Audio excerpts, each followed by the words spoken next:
على محمد وعلى آل محمد كما صليت على إبراهيم وعلى آل إبراهيم وبارك على محمد وعلى آل محمد كما باركت على إبراهيم وعلى آل إبراهيم في العالمين إنك حميد مجيد.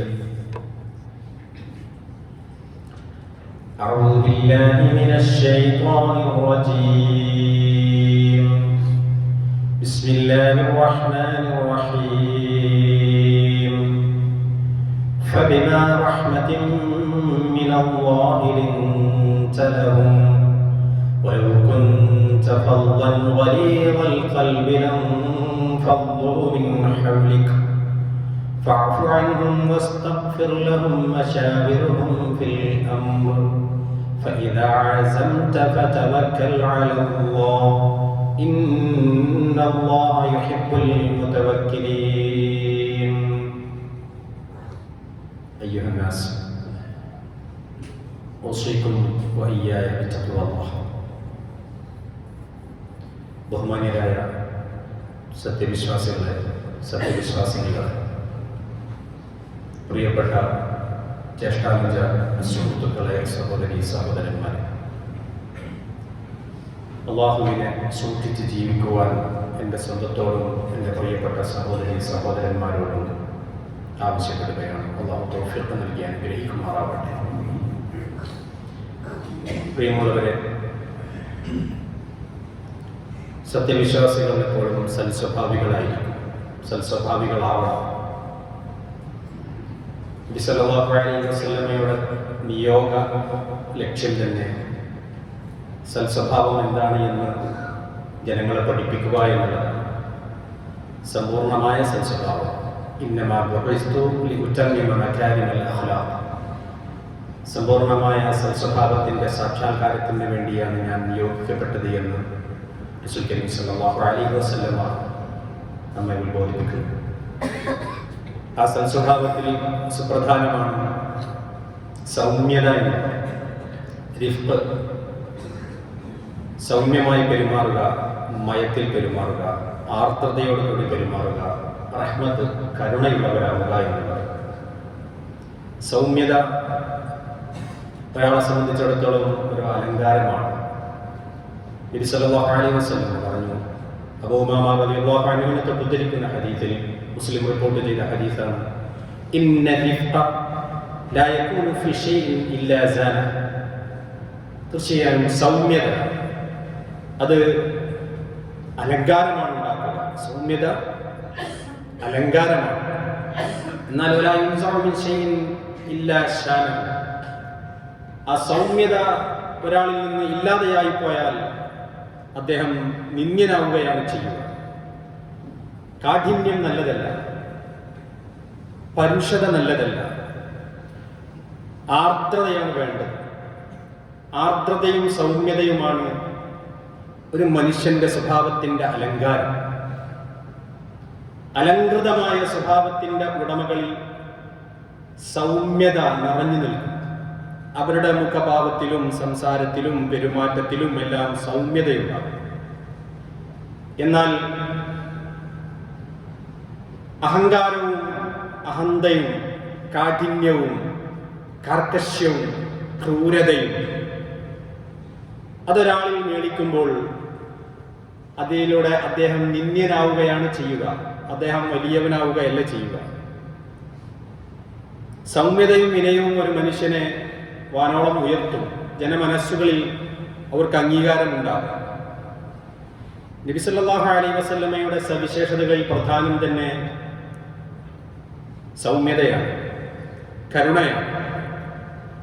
അല്ലാഹു സുബ്ഹാനഹു വ തആല റഫീഖാണ്, സൗമ്യനാണ്. ഇന്നല്ലാഹ അസ്സ വജല്ല റഫീഖുൻ. റവാഹു മുസ്ലിം.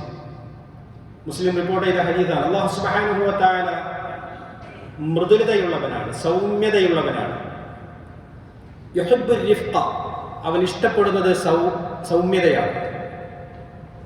വയുഅതി അലൈഹി മാ ലാ യുഅതി അലൽ ഉൻഫി. പരുഷ സ്വഭാവത്തിന് നൽകാത്ത ഒരുപാട് പ്രതിഫലങ്ങൾ അല്ലാഹു സുബ്ഹാനഹു വ തആല സൗമ്യ സ്വഭാവത്തിന് നൽകുന്നതാണ്. അപ്പോൾ ജീവിതത്തിൽ സൗമ്യത പാലിക്കണം. പ്രത്യേകിച്ച് ഭരണാധികാരികളിൽ സൗമ്യത ഉണ്ടാകും. അപ്പോൾ പിന്നെ നമ്മളൊക്കെ ഭരണാധികാരികളാണ്. കുല്ലുക്കും റാഇൻ വ കുല്ലുക്കും മസ്ഊലുൻ അൻ റഅയ്യതിഹി. നിങ്ങളെല്ലാവരും ഭരണാധികാരികളാണ്. നിങ്ങളുടെ ഭരണമേഖലയെ സംബന്ധിച്ച് നിങ്ങൾ ചോദ്യം ചെയ്യപ്പെടും. You are responsible. നിങ്ങളതിന് ഉത്തരവാദികളാണ്. അതിനെ സംബന്ധിച്ച് ചോദ്യം ചെയ്യപ്പെടും. നമ്മളെങ്ങനെയാണ് ഭരണാധികാരികളാവുക? നമ്മൾ ഓരോരുത്തരും ഏറ്റവും ചുരുക്കി നമ്മുടെ നാട്ടിന്റെ ഭരണാധികാരികൾ അല്ലെങ്കിൽ നമ്മുടെ വീടിന്റെ ഭരണാധികാരികളാണ്. വീടിന്റെ ഭരണാധികാരികളാണ്. ഓരോ ആളും, ഓരോ പുരുഷനും ഓരോ കുടുംബനാഥനും. അവന്റെ കീഴിൽ അവന്റെ കുടുംബമുണ്ട്, അവന്റെ ഇണയുണ്ട്, അവന്റെ മക്കളുണ്ട്. ഈ അർത്ഥത്തിലെല്ലാം അവനൊരു ഭരണാധികാരിയാണ്. അപ്പോൾ തന്റെ ഭരണീയരോട്, തന്റെ കീഴിലുള്ളവരോട്, തന്റെ ഭാര്യയോട്, തന്റെ മക്കളോട്, തന്റെ ബന്ധുക്കളോടെല്ലാം സൗമ്യതയോടുകൂടി, ആർദ്രതയോടുകൂടി, കരുണയോടുകൂടി പെരുമാറണം. അതിന് അല്ലാഹു സുബ്ഹാനഹു വ തആല പരുഷ സ്വഭാവത്തിന് കൊടുക്കുന്നതിനേക്കാളും എത്രയോ വലിയ പ്രതിഫലമാണ് അല്ലാഹു സുബ്ഹാനഹു വ തആല അതിന് നൽകുക. അതുകൊണ്ട് എല്ലാ മേഖലയിലും നമ്മളുടെ പെരുമാറ്റം, നമ്മുടെ കച്ചവട സ്ഥാപനത്തിൽ ജോലി അല്ലെങ്കിൽ അതിന്റെ ഉത്തരവാദിത്വമുള്ളവരാണ് എങ്കിൽ നമ്മുടെ കീഴിൽ പണിയെടുക്കുന്നവരോട് നമ്മൾ സൗമ്യമായി പെരുമാറണം. നമ്മൾ ആർദ്രതയോടുകൂടി പെരുമാറണം. ഒരു മാനേജർ ഒരു റിസപ്ഷനിസ്റ്റ് ആയിട്ട് ഇരിക്കുന്ന ഒരു ജോലിക്കാരൻ പറയുകയുണ്ടായി, ഞങ്ങളുടെ മാനേജർ ഞങ്ങളുടെ ഈ സ്ഥാപനത്തിലേക്ക് കടന്നു വരുന്ന സമയത്ത് ഞങ്ങൾക്കൊക്കെ എന്തെന്നില്ലാത്തൊരു സന്തോഷമുണ്ടാകുമെന്നാണ്. കാരണം ഒന്നുമല്ല, അദ്ദേഹം കയറി വരുന്നത് തന്നെ വളരെ പ്രസന്നമായ പുഞ്ചിരി തൂകിക്കൊണ്ട് എല്ലാവരെയും അഭിവാദ്യം ചെയ്തുകൊണ്ടായിരിക്കും. എന്നാലും അദ്ദേഹത്തിന്റെ ജോലിയിൽ വളരെ കൃത്യനിഷ്ഠ പാലിക്കുന്നവനാണ്. അത് പാലിക്കുന്നുണ്ടോ എന്ന് മറ്റുള്ളവരെ വളരെയധികം ജാഗ്രതയോടുകൂടി ശ്രദ്ധിക്കുകയും ചെയ്യുന്ന വ്യക്തിയാണ്. പക്ഷെ ആ സ്ട്രിക്ട്നെസ് ഞങ്ങളെ സംബന്ധിച്ചിടത്തോളം ഞങ്ങൾക്ക് അലോസരമായി തോന്നാത്തത് അദ്ദേഹത്തിന്റെ സൗമ്യമായ പെരുമാറ്റത്തിലൂടെയാണ്. നോക്കണം നിങ്ങളെ സഹോദരന്മാരെ, സഹോദരിമാരെ, നമ്മൾ പല മേഖലകളിൽ വ്യവഹരിക്കുന്നവരാണ്. അതൊരു ഓഫീസാണെങ്കിലും, അതൊരു കച്ചവട സ്ഥാപനമാണെങ്കിലും, അത് മറ്റേത് മേഖലയാണെങ്കിലും, ഇവിടെയൊക്കെ ഒന്നോ അതിൽ കൂടുതലോ നമ്മുടെ കീഴിലുള്ള ജോലിക്കാരുണ്ടാകും. അവരോടൊക്കെ നിങ്ങൾ സൗമ്യമായി പെരുമാറുക. ഇനി അതൊന്നുമല്ലെങ്കിലും നിങ്ങളുടെ മൃഗങ്ങളോട് നിങ്ങൾ സൗമ്യമായി പെരുമാറണമെന്ന് നബി സല്ലല്ലാഹു അലൈഹി വസല്ലം പഠിപ്പിച്ചു. നമ്മുടെ ചുറ്റുഭാഗത്തുമുള്ള ജീവജാലങ്ങളോട് നിങ്ങൾ സൗമ്യമായി പെരുമാറണമെന്ന് നബി സല്ലല്ലാഹു അലൈഹി വസല്ലം പഠിപ്പിച്ചു. ആയിഷ ബീവി ഒരിക്കൽ തന്റെ ഒട്ടകം വേഗത്തിൽ പോകാതിരുന്നപ്പം അതിനെ കൂടുതൽ ശക്തമായിട്ടൊരു വലി വലിക്കുകയുണ്ടായി. ആ സമയത്ത് നബി സല്ലല്ലാഹു അലൈഹി വസല്ലം പറയുകയുണ്ടായി, ആയിഷ, ആ ഒട്ടകത്തെ അങ്ങനെ വിഷമിപ്പിക്കരുത്, ആ ഒട്ടകത്തെ നിങ്ങൾ വിഷമിപ്പിക്കരുത്. കാരണം ഒരു മനുഷ്യന്റെ അലങ്കാരം എന്ന് പറയുന്നത് അവന്റെ സൗമ്യതയാണ്, മൃഗത്തിനോട് പോലുമുള്ള സൗമ്യതയാണ്. അള്ളാഹു സൗമ്യവാന്മാരെയും സൗമ്യവതികളെയുമാണ് അല്ലാഹു സുബ്ഹാനഹു വ തആല ഇഷ്ടപ്പെടുക. ജനങ്ങളും ഇഷ്ടപ്പെടൽ അങ്ങനെ തന്നെയാണ്. അതുകൊണ്ട് നബിയെ, താങ്കൾക്ക് ഈ സൗമ്യത ഞാൻ നൽകിയത് അത് അള്ളാഹുവിന്റെ വലിയൊരു അനുഗ്രഹമാണ് കേട്ടോ. സൂറത്തു ആൽ ഇംറാൻ 159 ആയത്തിൽ ഞാൻ ആമുഖത്തിൽ ഓതിവെച്ച ആ ആയത്ത് നിങ്ങളത് പരിശോധിച്ച് നോക്കൂ സഹോദരി സഹോദരന്മാർ. فبما رحمة من الله لنت لهم ولو كنت فظا غليظ القلب لانفضوا من حولك فبما رحمة من الله. അല്ലാഹുവിൽ നിന്നുള്ള അപാരമായ കരുണ കൊണ്ടാണ് ലിൻത ലഹും, താങ്കൾ അവരോട് സൗമ്യമായി പെരുമാറുന്നത്. നബി സല്ലല്ലാഹു അലൈഹി വസല്ലമയുടെ പെരുമാറ്റം സഹാബത്തിനോട് വളരെ സൗമ്യപൂർവമായിരുന്നു. സൗമ്യത്തോടു കൂടിയെല്ലാം നബി സല്ലല്ലാഹു അലൈഹി വസല്ലം പെരുമാറുകയില്ല. നബിയെ, അത് അള്ളാഹുവിന്റെ വലിയ റഹ്മത്താണ്. ഈ ചോദ്യം നമ്മളോട് കൂടി തന്നെ പറയുകയാണല്ലോ. നിങ്ങൾക്ക് സൗമ്യമായി പെരുമാറാൻ കഴിയുന്നുണ്ടോ എങ്കിൽ ഫബിമാ റഹ്മത്തിൻ മിനല്ലാഹ്, അത് അള്ളാഹുവിൽ നിന്നുള്ള വലിയ റഹ്മത്താണ്. ലിൻത ലഹും, താങ്കൾ സൗമ്യമായി പെരുമാറണം. അവനവനോട് ചോദിക്കണം. ഞാൻ എൻ്റെ സ്വന്തത്തോട് ചോദിക്കണം, എൻ്റെ മക്കളോട്, എൻ്റെ ഇണയോട്, എൻ്റെ ജോലിക്കാരോട്, എൻ്റെ സുഹൃത്തുക്കളോട്, എൻ്റെ നാട്ടുകാരോട്. ഞാൻ എങ്ങനെയാണ് പെരുമാറുന്നത്? ഞാനൊരു കമ്മിറ്റി മെമ്പറാണെങ്കിൽ, ഒരു കമ്മിറ്റിന്റെ പ്രസിഡന്റോ സെക്രട്ടറി ആണെങ്കിൽ, ഞാനൊരു വാർഡിന്റെ മെമ്പറാണെങ്കിൽ, ഞാനൊരു MLA ആണെങ്കിൽ, ഞാനൊരു പാർട്ടിയുടെ സംഘടനയുടെ പ്രസിഡന്റോ സെക്രട്ടറിയോ ആണെങ്കിൽ ഞാൻ എങ്ങനെയാണ് എൻ്റെ കൂടെയുള്ള സഹപ്രവർത്തകരോട്, എൻ്റെ കീഴിലുള്ള അണികളോട്, ജോലിക്കാരോട്, ബന്ധുക്കളോട് ഞാൻ എങ്ങനെയാണ് പെരുമാറുന്നത്? ലിൻചലഹും, സൗമ്യതയോടുകൂടിയാണ്. ഫബിമാ റഹ്മത്തിൻ മിനല്ലാഹ്, അത് അല്ലാഹുവിൽ നിന്നുള്ള റഹ്മത്താണ്. കൂടെ തന്നെ ചേർത്തുകൊണ്ട് അല്ലാഹു പറയാണ്, വലൗ കുൻത ഫല്ലൻ ഗലീദൽ ഖൽബി ലംഫളൂ മിൻ ഹൗലിക്. നബിയെ, വലൗ കുൻത ഫല്ലൻ ഗലീദൽ ഖൽബ്, അങ്ങ് പരുഷ സ്വഭാവിയോ കഠിന മനസ്കനോ ആയിരുന്നുവെങ്കിൽ, അങ്ങയുടെ സ്വഭാവത്തിൽ പാരുഷ്യം ഉണ്ടായിരുന്നുവെങ്കിൽ, അങ്ങയുടെ ഹൃദയത്തിൽ ആർദ്രതയ്ക്ക് പകരം കാഠിന്യമായിരുന്നുവെങ്കിൽ, ലംഫളൂ മിൻ ഹൗലിക്, താങ്കളുടെ ചുറ്റുഭാഗത്തു നിന്നും അവർ ചിതറിപ്പോകുമായിരുന്നു. നബി സല്ലല്ലാഹു അലൈഹി വസല്ലമയുടെ സ്വഭാവത്തിന് വല്ലാത്തൊരു ആകർഷണീയതയുണ്ടായിരുന്നു, ഒരു കാന്തിക ശക്തി ഉണ്ടായിരുന്നു. ഒരു കാന്തത്തിലേക്ക് ഇരുമ്പ്, അല്ലെങ്കിൽ ഇരുമ്പിലേക്ക് കാന്തം ആകർഷിക്കുന്നത് പോലെ നബി സല്ലല്ലാഹു അലൈഹി വസല്ലമയുടെ ചുറ്റുഭാഗത്തും എപ്പോഴും സഹാബത്ത് ഉണ്ടായിക്കൊണ്ടേയിരിക്കും. അവരാകർഷിക്കപ്പെട്ടുകൊണ്ടേയിരിക്കും. അവരങ്ങയുടെ ചുറ്റുഭാഗത്ത് ഇങ്ങനെ വലയം ചെയ്തുകൊണ്ടിരിക്കുകയാണ്, അങ്ങയുടെ കൂടെ നിൽക്കുകയാണ്, ചേർന്ന് നിൽക്കുകയാണ്. അങ്ങയുടെ ചെഞ്ചുണ്ടുകളിൽ നിന്നും ഉതിർന്നു വീഴുന്ന വചന കുസുമങ്ങൾക്ക് വേണ്ടി അവർ കാതോർത്തിരിക്കുകയാണ്. അങ്ങയുടെ ആജ്ഞകൾ ശിരസാവഹിക്കുന്നതിന് വേണ്ടി അവർ കാത്തിരിക്കുകയാണ്. അതുകൊണ്ടല്ലേ റസൂൽ കരീം സല്ലല്ലാഹു അലൈഹി വസല്ലമയോട് അനുസരണയുള്ള സ്വഹാബത്ത് പറഞ്ഞത് ബദറിന്റെ കൂടിയാലോചന സമയത്ത്, അല്ലാഹുവിന്റെ തിരുദൂതരെ, അങ്ങ് അപ്രാപ്യമായ ബർഖുൽ ഇമാദിലേക്കാണ് ഞങ്ങളെ നയിക്കുന്നത് എങ്കിൽ ദുർഘടമായ എത്തിപ്പെടാൻ പറ്റാത്ത ആ മലമ്പാതകൾ താണ്ടിക്കൊണ്ട് അങ്ങയുടെ ആജ്ഞകൾ ഞങ്ങൾ നിറവേറ്റുമായിരുന്നു സല്ലല്ലാഹു അലൈഹി വസല്ലം പറയുന്നു.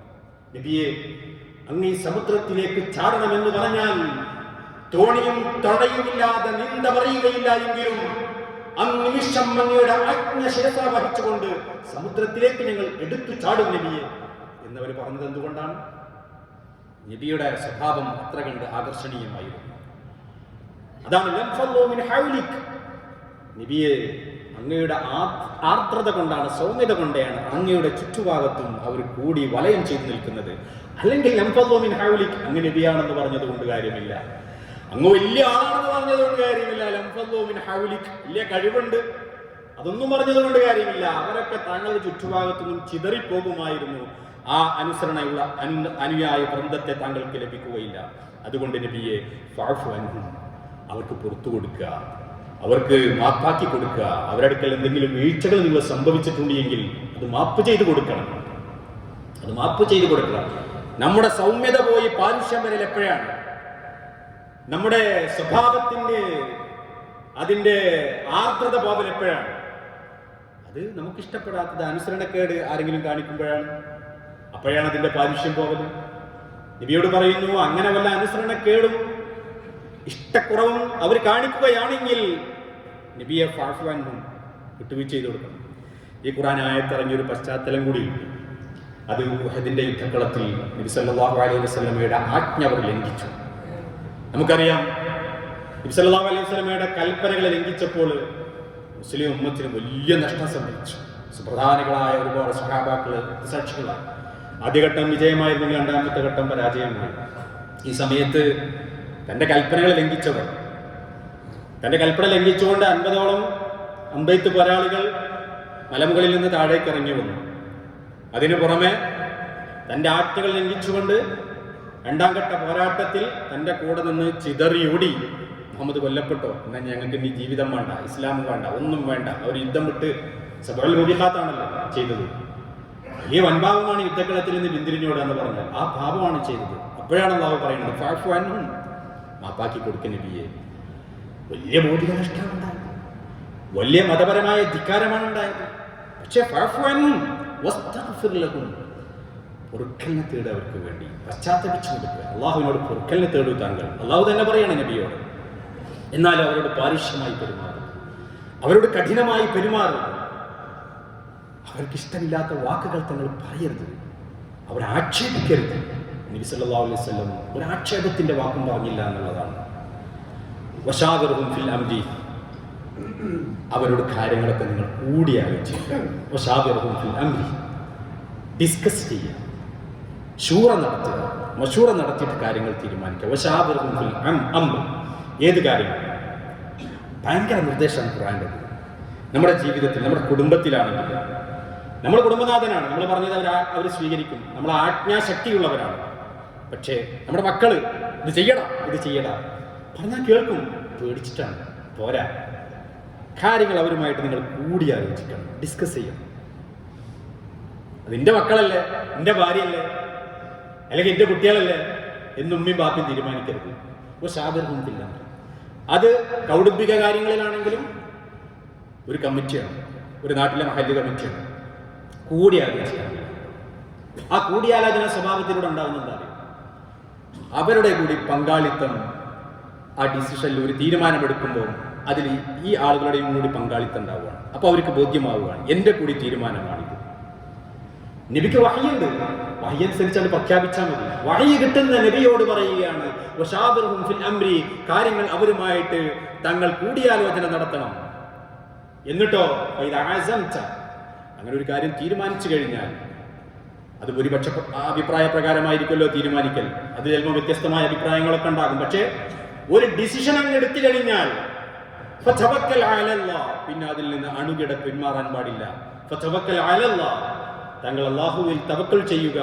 ഇന്നല്ലാഹ യുഹിബ്ബുൽ മുതവക്കിലീൻ, തീർച്ചയായിട്ടും തവക്കൽ ചെയ്യുന്നവർ അല്ലാഹു സുബ്ഹാനഹു വ തആല ഇഷ്ടപ്പെടുന്നതാണ്. പ്രിയമുള്ളവരെ, അപ്പോൾ എല്ലാ കാര്യത്തിലും ഒരു സൗമ്യത വേണം. സൗമ്യതയുടെ ഒരു ഭാഗമാണ് കൂടിയാലോചിക്കുക എന്നുള്ളത്, ശൂറ സംവിധാനം എന്നുള്ളത്. തെറ്റുകൾ തിരുത്തുമ്പോഴും ഇതേ സൗമ്യത വേണം. തെറ്റുകൾ സംഭവിക്കുമ്പോഴാണ് നമ്മുടെ സ്വഭാവമാകെ മാറും. അത് ഏതർത്ഥത്തിലുള്ള ഭൗതികമായ തെറ്റുകളും വീഴ്ചകളുമാണെങ്കിലും, അതല്ല അള്ളാഹുവിന്റെ അടുക്കൽ കുറ്റം കിട്ടുന്ന തെറ്റുകളാണെങ്കിലും, എല്ലാം തിരുത്തേണ്ടത് വളരെ സൗമ്യമായിട്ടാണ്. പ്രത്യേകിച്ച് നേതൃത്വത്തിലുള്ളവരും മതമേഖലകളിലുള്ളവരൊക്കെ ശ്രദ്ധിക്കേണ്ട വലിയൊരു കാര്യമാണ്. നബി സല്ലല്ലാഹു അലൈഹി വസല്ലമയുടെ അടുക്കലേക്ക് ഒരു സഹാബി വന്നു. ഒരു ചെറുപ്പക്കാരനാണ്, യുവാവാണ്. അദ്ദേഹം പറഞ്ഞു, ഇതല്ലി ബിസിന. നബിന്റെ അടുക്കൽ വന്നിട്ട് ആൾക്കാരടിയിൽ വന്നിട്ട് പറയാണ്, ഇതല്ലി ബിസിന, നബിയെ എനിക്ക് വ്യഭിചരിക്കാനുള്ള സമ്മതം തരണം. നബി സല്ലല്ലാഹു അലൈഹി വസല്ലം, വ്യഭിചാരം മഹാകുറ്റകരമാണ്, അടുത്തു പോകരുത്, വലിയ പാപമാണ്, വലിയ ശിക്ഷയാണ് എന്നൊക്കെ പറഞ്ഞിട്ട് പഠിപ്പിക്കുന്ന ആ സമയത്താണ് ഒരു ചെറുപ്പക്കാരൻ ഓടി വന്നുകൊണ്ട് നബിന്റെ അടുക്കൽ വന്നിട്ട് പറയുന്നത്, നബിയെ ഇതല്ലി ബിസിന, എനിക്ക് സിന ചെയ്യാൻ താങ്കൾ അനുമതി നൽകണം, വ്യഭിചരിക്കാൻ അനുമതി നൽകണം. ആളുകളെല്ലാം കൂടി വാളെടുത്തില്ലേ? സ്വാഭാവികമായിട്ട് നമ്മൾ ചിന്തിച്ചാൽ മതി. ഒരാൾ നമ്മളിരിക്കുന്ന അടുത്തേക്ക്, ഉസ്താദിന്റെ അടുത്തേക്ക് വരികയാണ്, എനിക്ക് ഇതിനൊക്കെയുള്ള പെർമിഷൻ വേണം, അല്ലെങ്കിൽ ഡ്രഗ്സിനുള്ള, അല്ലെങ്കിൽ എനിക്ക് കള്ളുടിക്കാനുള്ള പെർമിഷൻ വേണം എന്നൊക്കെ പറയുകയാണെങ്കിൽ സ്വാഭാവികമായിട്ട് നമ്മുടെ പ്രതികരണം എന്തായിരിക്കും? ഇതുപോലെ സഹാബാക്കൾ അദ്ദേഹത്തെ ആട്ടി ഓടിക്കാൻ വേണ്ടി ശ്രമിച്ചു. എന്ത് പോയത്താണ് നീ പറഞ്ഞതെന്ന് ചോദിച്ചിട്ടുണ്ടല്ലോ നമ്മളൊരു പെരുമാറ്റം. അതുപോലെ ആട്ടി ഓടിക്കാൻ വേണ്ടി അദ്ദേഹത്തിനെതിരെ ആക്രോശിച്ചു ആളുകളെല്ലാം. നബി സല്ലല്ലാഹു അലൈഹി വസല്ലം, ചെയ്യരുത്, നിങ്ങൾ ചെയ്യാൻ പാടില്ല. ഫഖരിബുഹു, അദ്ദേഹത്തിനെ എൻ്റെ ചാരത്തേക്ക് കൊണ്ടുവരൂ, എൻ്റെ അടുത്തേക്ക് കൊണ്ടുവരൂ. നബി സല്ലല്ലാഹു അലൈഹി വസല്ലം അദ്ദേഹത്തെ തൻ്റെ ചാരത്തേക്ക് അടുത്ത് ഇരുത്തി. ഫജലസ, അദ്ദേഹം അവിടെ ഇരുന്നു. അങ്ങനെ ഇരുന്നിട്ട് നബി സല്ലല്ലാഹു അലൈഹി വസല്ലം വളരെ സൗമ്യമായിട്ട് ചോദിച്ചു, മോനെ, നിനക്ക് ഉമ്മയുണ്ടോ? അതെ. നിന്റെ ഉമ്മയാരെങ്കിലും വ്യഭിചരിക്കുകയാണെങ്കിൽ നീ ഇഷ്ടപ്പെടുമോ? ഇല്ല നബിയെ, അവനെ ഞാൻ വെറുതെ വിടില്ല. മോനെ, നിനക്ക് മകളുണ്ടോ? ഉണ്ട് നബിയെ. ആ മകളെ ആരെങ്കിലും വ്യഭിചരിക്കുകയാണെങ്കിൽ നീ ഇഷ്ടപ്പെടുമോ? ഇല്ല നബിയെ, ഒരിക്കലും ഞാൻ അനുവദിക്കുകയില്ല. നിനക്ക് സഹോദരിയുണ്ടോ? ഉണ്ട് നബിയെ. ആ സഹോദരി ആരെങ്കിലും വ്യഭിചരിക്കുകയാണെങ്കിൽ നീ അത് ഇഷ്ടപ്പെടുമോ? അദ്ദേഹം നിഷേധാർത്ഥത്തിൽ മറുപടി പറഞ്ഞു. അങ്ങനെ ഓരോന്നെടുത്ത് പറഞ്ഞിട്ട് നബി സല്ലല്ലാഹു അലൈഹി വസല്ലം അദ്ദേഹത്തോട് ചോദിക്കുകയാണ്, എന്നാൽ നീ വ്യഭിചരിക്കുവാൻ ഉദ്ദേശിക്കുന്ന സ്ത്രീ ഒന്നുകിൽ ആരുടെയെങ്കിലും ഉമ്മയായിരിക്കും, അല്ലെങ്കിൽ നിന്റെ ഒരു സഹോദരൻ്റെ മകളായിരിക്കും, അല്ലെങ്കിൽ ഒരു സഹോദരിയായിരിക്കും. ഇത് പറഞ്ഞപ്പോൾ അദ്ദേഹത്തിൻ്റെ മനസ്സിന് വല്ലാത്തൊരു മാറ്റം. എന്നിട്ട് നബി സല്ലല്ലാഹു അലൈഹി വസല്ലം ഫവളഅ യദഹു അലാ സദ്രിഹി, അദ്ദേഹത്തിൻ്റെ നെഞ്ചത്ത് കൈവച്ചുകൊണ്ട് നബി സല്ലല്ലാഹു അലൈഹി വസല്ലം പറയുകയാണ്, അല്ലാഹുമ്മ തഹിർ ഖൽബഹു, അല്ലാഹുവേ ഇവന്റെ ഹൃദയത്തെ നീ ശുദ്ധീകരിക്കണമല്ലോ. വഗ്ഫിർ ദംബഹു, പഠിച്ചവനെ ഈ പൊന്നുമോന്റെ പാപങ്ങൾ നീ പുറത്തു കൊടുക്കണേ തമ്പുരാനെ. വഹസ്സിൻ ഫർജഹു, അവനെ അല്ലാഹുവേ അവനെ നീ ലൈംഗികമായ വിശുദ്ധി നൽകണമേ അല്ലാഹ്. പ്രൊട്ടക്ട് ഹിസ് ചാസ്റ്റിറ്റി, അവൻ്റെ പാതിവൃത്യം നീ സംരക്ഷിക്കണേ അല്ലാഹ് എന്ന് നബി സല്ലല്ലാഹു അലൈഹി വസല്ലം അവനെ നെഞ്ചത്ത് തടവിക്കൊണ്ട് ദുആ ചെയ്യുന്നതോടുകൂടി ഈ സഹാബി പറയാണ്, പിന്നെ ജീവിതത്തിൽ വ്യഭിചാരത്തോളം വെറുപ്പുള്ള ഒരു പ്രവൃത്തിയും എൻ്റെ ജീവിതത്തിൽ വേറെ ഉണ്ടായിട്ടില്ല.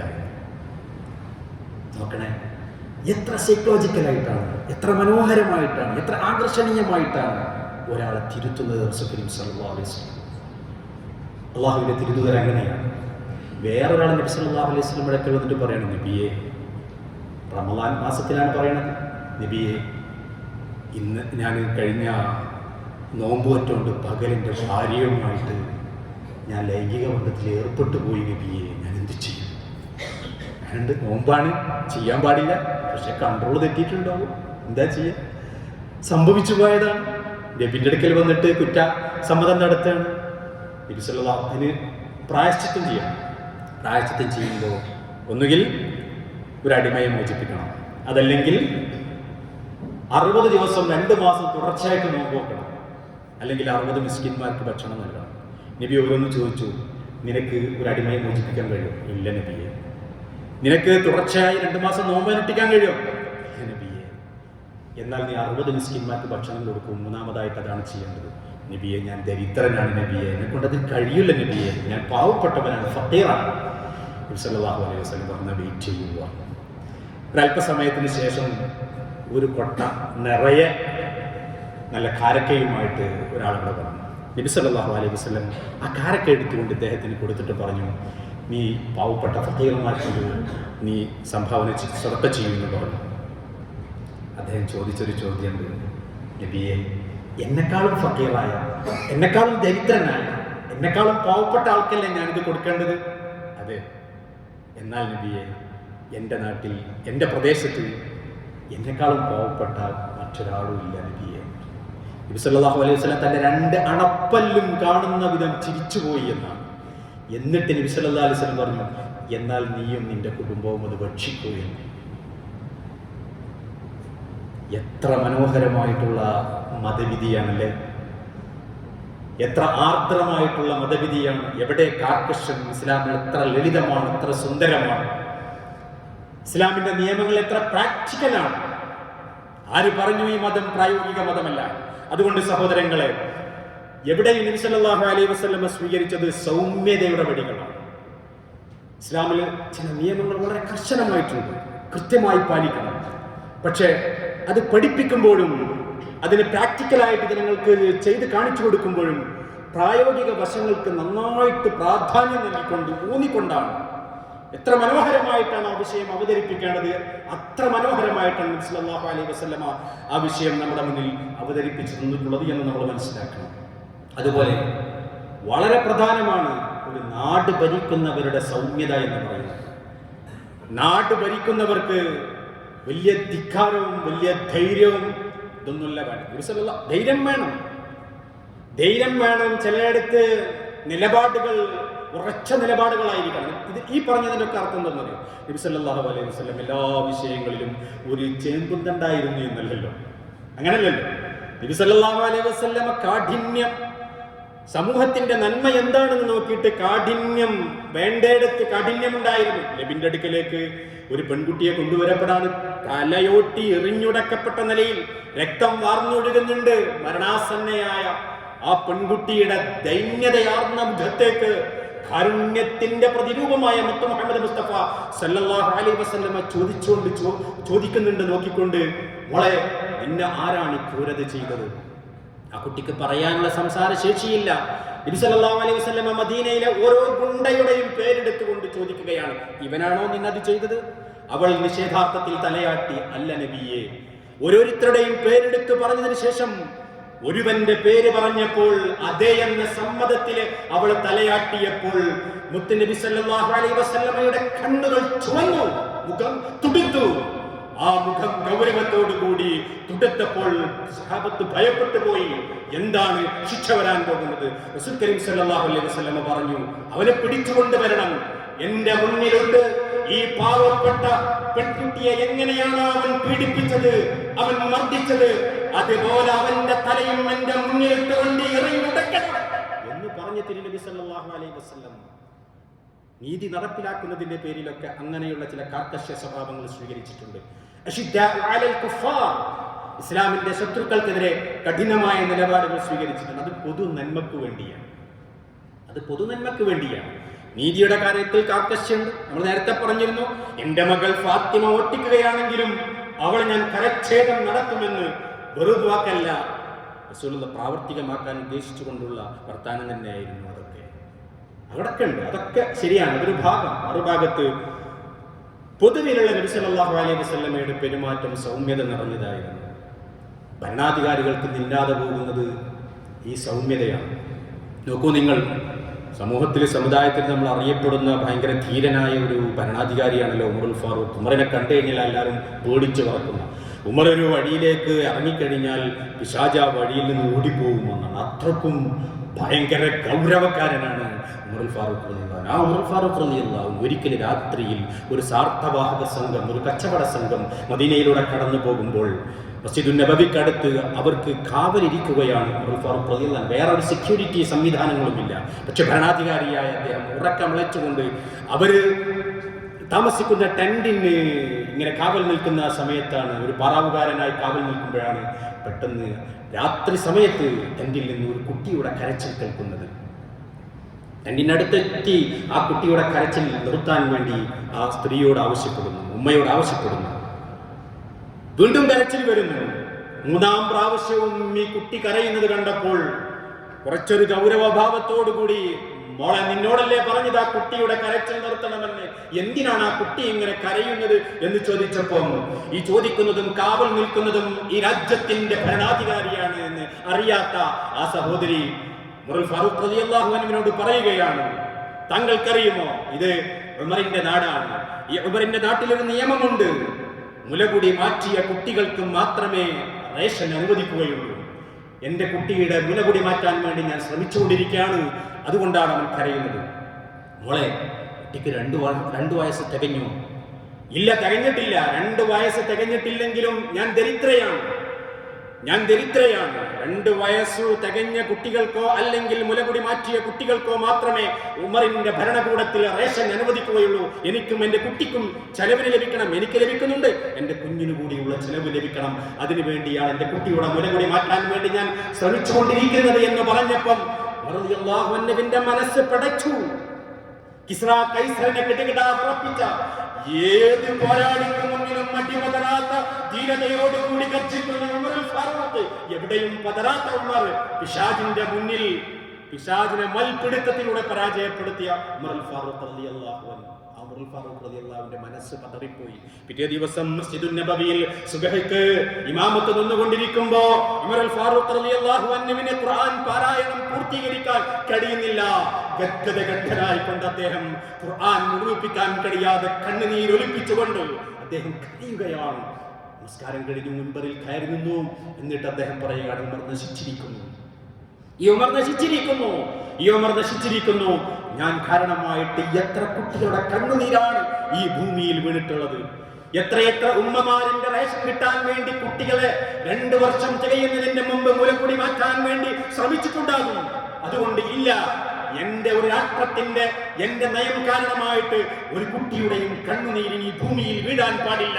അതുകൊണ്ട് ഉമറിത നയം തിരുത്തുന്നു.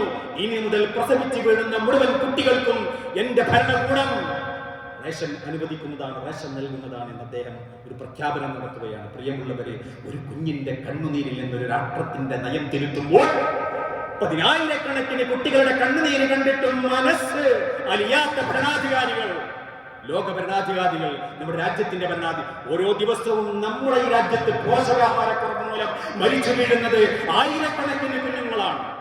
ഭക്ഷണം കിട്ടാഞ്ഞിട്ട് മരിച്ചു വീഴുന്നത്, പാവങ്ങൾ പട്ടിണി കിടന്നുകൊണ്ട് പട്ടിണിയും പരിവട്ടവുമായിട്ട് കഴിയുമ്പോൾ, പ്രിയമുള്ളവരെ, കോർപ്പറേറ്റ് മുതലാളിമാരുടെ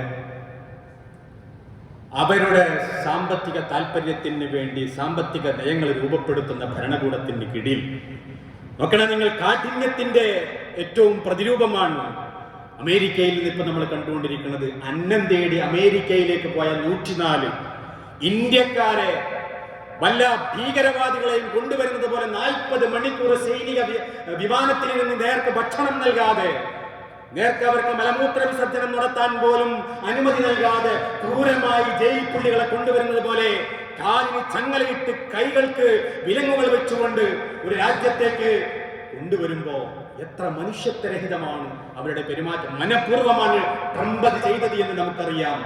എന്നാൽ ട്രംപ് ഈ ക്രൂരത ചെയ്യുമ്പോൾ ലോക പോലീസ് ചമയുമ്പോൾ അരുതെന്ന് പറയാൻ നട്ടലില്ലാത്തൊരു ഭരണാധികാരിയാണ് ഇന്ത്യ ഭരിച്ചുകൊണ്ടിരിക്കുന്നത്.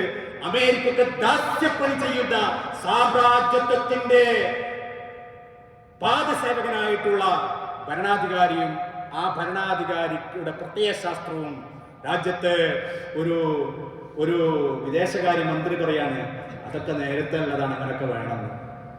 തങ്ങളുടെ രാജ്യത്തെ പൗരന്മാരുടെ ഡിഗ്നിറ്റിയെ, അന്തസ്സിനെ, ഭരണഘടനയിൽ ഏറ്റവും വലുത് ഉയർത്തപ്പെടുന്ന ഡിഗ്നിറ്റി ഓഫ് ഇൻഡിവിജ്വൽ ആണ്, വ്യക്തികളുടെ അഭിമാനമാണ്, അന്തസ്സാണ്. ആ അന്തസ്സിനെ ഇടിച്ചു താഴ്ത്തിയിട്ട് ഒരു രാജ്യത്തിന്റെ അഭിമാനത്തെ ചവിട്ടി മെതിച്ചിട്ട് അതിനെതിരെ പ്രതികരിക്കാൻ ആർജവമില്ലാത്ത, നട്ടലില്ലാത്ത ശൂനക്കികൾ ഒരിക്കൽ കൂടി അവരുടെ സാമ്രാജ്യത്വ സേവയുടെ നിദർശനം, ഉദാഹരണം ഈ ലോകത്തിന്റെ മുന്നിൽ അവർ പ്രദർശിപ്പിച്ചിരിക്കുകയാണ്. പ്രിയമുള്ളവരെ, ഇങ്ങനെയുള്ള കഠിന മനസ്കരായ ഭരണാധികാരികൾ അവര് അന്തസ്സുള്ളവരാവുകയില്ല. ഹിറ്റ്ലറും മുസോളിനിയും അന്തസ്സുള്ളവരായിരുന്നില്ല, അവർ കഠിന മനസ്കരായിരുന്നു. പക്ഷേ അവർ നിന്ദ്യരായിട്ടാണ് ചത്തുപോയത് എന്ന് നമ്മൾ മനസ്സിലാക്കേണ്ടതുണ്ട്. ആ നിന്ദ്യത തന്നെയാണ് കാഠിന്യത്തിൽ നിന്ന് സ്വേച്ഛാധിപത്യത്തിലേക്കും ഏകാധിപത്യത്തിലേക്കുമുള്ള വഴിയാണ് കാഠിന്യം എന്നുള്ളത്. അങ്ങനെയുള്ള സ്വേച്ഛാധിപതികൾക്കും ഏകാധിപതികൾക്കും വിധിച്ചിട്ടുള്ളത് ഇത്തരം ദുരന്ത പരിണിതിയാണ് എന്നുള്ളത് നമ്മൾ മനസ്സിലാക്കേണ്ടതുണ്ട്. അതുകൊണ്ട് സൗമ്യ ഹൃദയരാവുക, സൗമ്യത്തോടുകൂടി പെരുമാറുക. വ്യക്തികൾ എന്ന നിലയിലും സമൂഹം എന്ന നിലയിലും മുസ്ലിം ഉമ്മത്തിനുണ്ടാവേണ്ട ഏറ്റവും വലിയ ഗുണം റിഫ്ഖാണ്, റഫീഖാണ്, സൗമ്യതയാണ്. അല്ലാഹു സുബ്ഹാനഹു വ തആല മനസ്സുകളെ, സ്വഭാവത്തെ സൗമ്യതയിലേക്ക് എത്തിക്കുവാനും സൗമ്യമായി പെരുമാറുവാനും ആർദ്രതയോടുകൂടി പെരുമാറുവാനും റഹ്മത്തോടുകൂടി പെരുമാറാനും അല്ലാഹു സുബ്ഹാനഹു വ തആല തൗഫീഖ് നൽകി അനുഗ്രഹിക്കുമാറാവട്ടെ.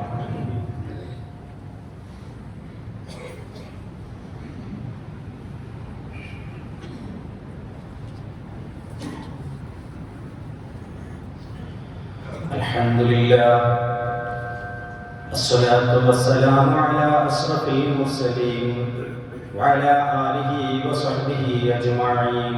أما بعد، إن الله وملائكته يصلون على النبي يا أيها الذين آمنوا صلوا عليه وسلموا تسليما. اللهم صل وسلم وبارك على رسولك سيدنا محمد وعلى آل محمد.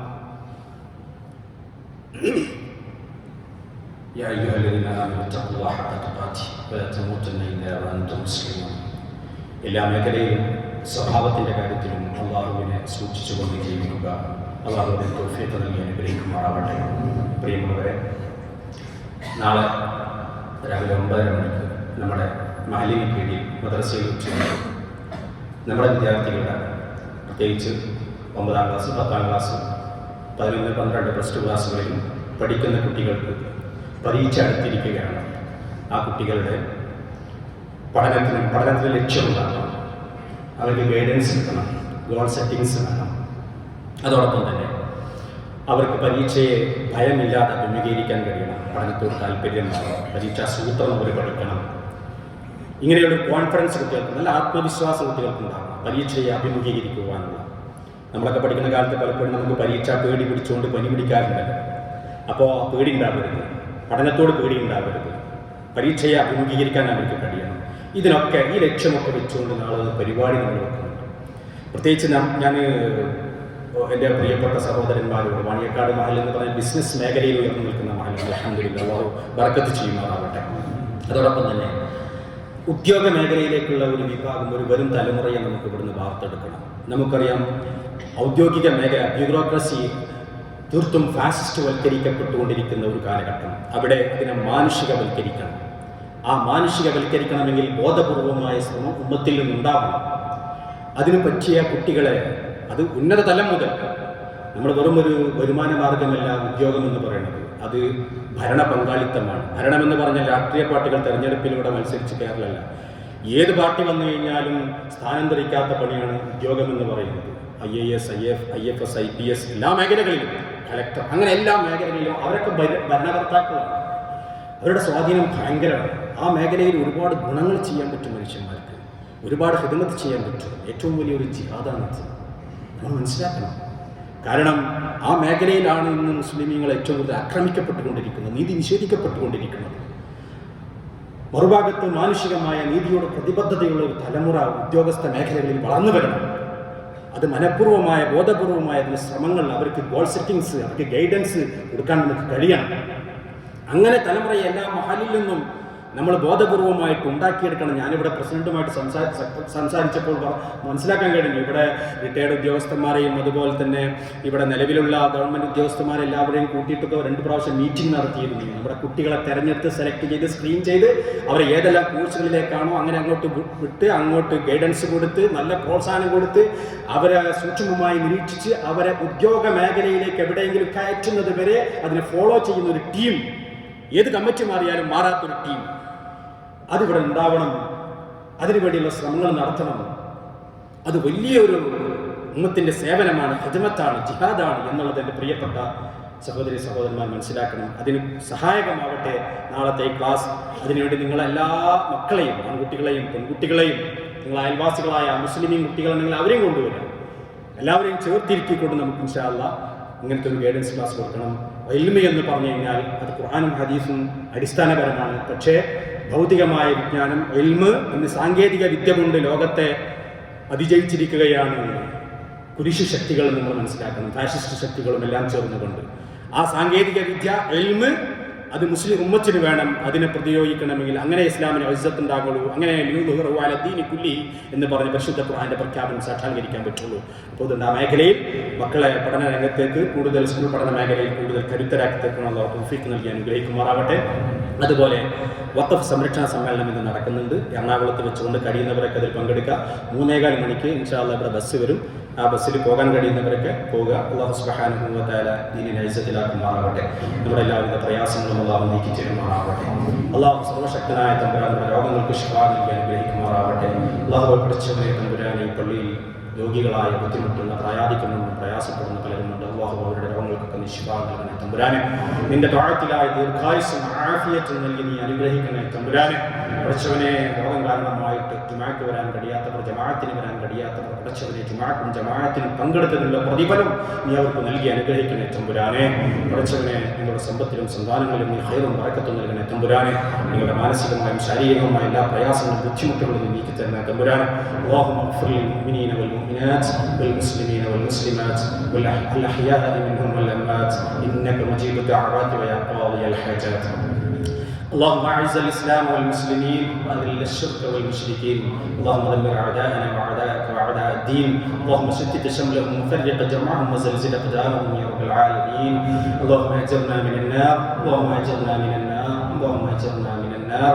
ربنا اتنا في الدنيا حسنه وفي الاخره حسنه وقنا عذاب النار. ربنا تقبل منا انك انت السميع العليم وتب علينا انك انت التواب الرحيم. عباد الله.